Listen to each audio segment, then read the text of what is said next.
Hi అండి, అందరికీ నమస్కారం. Welcome to my channel. ఈ వీడియోలో ఏపీ ప్రభుత్వ ఉద్యోగుల తాజా సమాచారం అండి.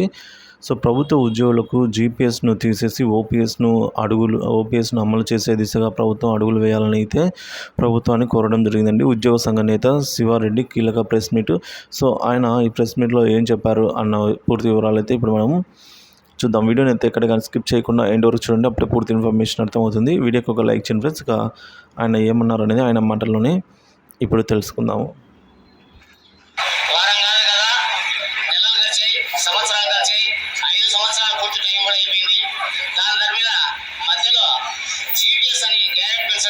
తీసుకురావడం జరిగింది.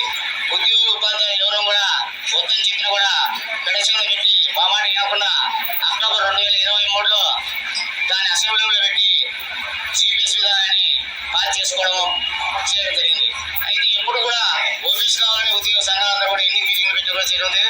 దాదాపు సిపిఎస్ ఎంప్లాయీస్ కూడా పిలుచుకొని ఉద్యోగ సంఘాన్ని 10-12 మీటింగ్లు జరగడం జరిగింది. ఏ ఒక్క మీటింగ్ లో కూడా సిపిఎస్ వద్దని చెప్పి ఓపీఎస్ అడుగులుగా వేయకుండా మేము చెప్పిందే తీసుకోవాలి, సిపిఎస్ఈ ప్రధానము, మీకు ఇదే మెరుగైందని చెప్పి చెప్పడం జరిగింది. అయితే ఉద్యోగ లోకంలో ఎవరు కూడా దాన్ని వ్యతిరేకించడం జరిగింది. ఎవరు కూడా మాకు వద్దని చెప్పడం జరిగింది. దానికి ఆప్షన్ ఇవ్వమంటే కూడా ఏ ఉద్యోగం కూడా ఆప్షన్ ఇయ్యలే, సిపిఎస్ కావాలి. కాబట్టి అది ఆనాటి ఇచ్చిన ప్రభుత్వంలో ఇచ్చిన జీవోను ఈ ముఖ్యమంత్రి గారు జాయిన్ అయిన రోజున 12వ తేదీ జాయిన్ ముఖ్యమంత్రి గారు ప్రమాణ స్వీకారం చేస్తే అదే రోజు జీవోను విడుదల చేయడం జరిగింది చేరుతో.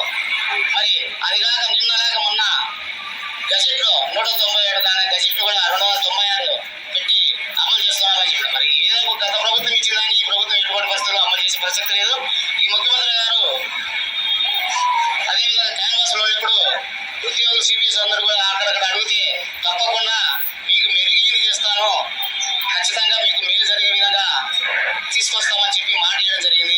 ఆ దిశగా ముఖ్యమంత్రి గారు అడుగులు వేస్తారన్న దానికి నిన్న చెప్పిన దానికి అభ్యాసాలు పెట్టడమే నిదర్శనం చెప్తాం. ఆ దిశగా మరి ముఖ్యమంత్రి గారు కూడా అడుగులు వేయాలని కూడా మేము కోరుకుంటున్నాం. మరి సిపిఎస్ నుంచి ఓపీఎస్ దిశగా ఎంత వీలుంటే ఉద్యోగులు ఉపయోగపడంగా మెరుగైనదిగా ఇవ్వాలని మేము కోరుకుంటున్నాం. ఆ దిశగా ముఖ్యమంత్రి గారు ఇస్తారని కూడా మాకు సంతోషదాయకంగా ఆనందదాయకంగా కూడా, ఎందుకంటే అభ్యాసాలు పెట్టడం వల్లే ఒక ముఖ్య కారణం అని కూడా తెలియజేసుకుంటున్నాం. అదే కానీ ఎన్నో రోజులు ఆందోళన చేయడం జరిగింది.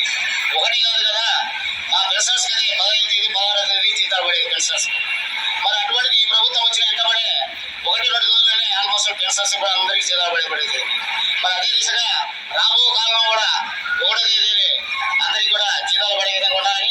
అయితే మేము ఎక్కువగా ఈ ప్రభుత్వమే గత ప్రభుత్వంలో చంద్రబాబు గారు 2016లో జియో ఎంఎస్ నెంబర్ అని 197 ఇచ్చి కాంట్రాక్ట్ అవుట్సోర్సింగ్ కు 1వ తారీఖు ఒక జీతాలు వేసి ఇవ్వడం జరిగింది. ఆ తర్వాత 2019 వరకు కూడా అవుట్సోర్స్ కాంట్రాక్టర్లకు పెన్షన్స్ కు ఫస్ట్ జీతాలు వచ్చేవి, ఆ తర్వాత మాకు వచ్చేవి. మేము కూడా ఆ దిశగానే ఇప్పుడు కూడా అవుట్సోర్సింగ్ కాంట్రాక్ట్ కంటిన్యూ అదేవిధంగా పెన్షన్స్.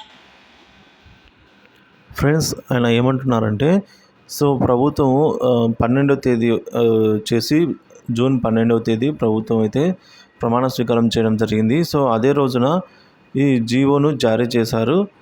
అలాగే మొన్న గెజిట్ని కూడా, అంటే జీపీఎస్ని అమలు చేస్తున్నట్టుగా ఈ విధంగా జీవో జారీ చేసి 12వ తేదీన తర్వాత గెజిట్ని కూడా రిలీజ్ చేశారు. సో దాని మీద సీఎం గారు స్పందించారు.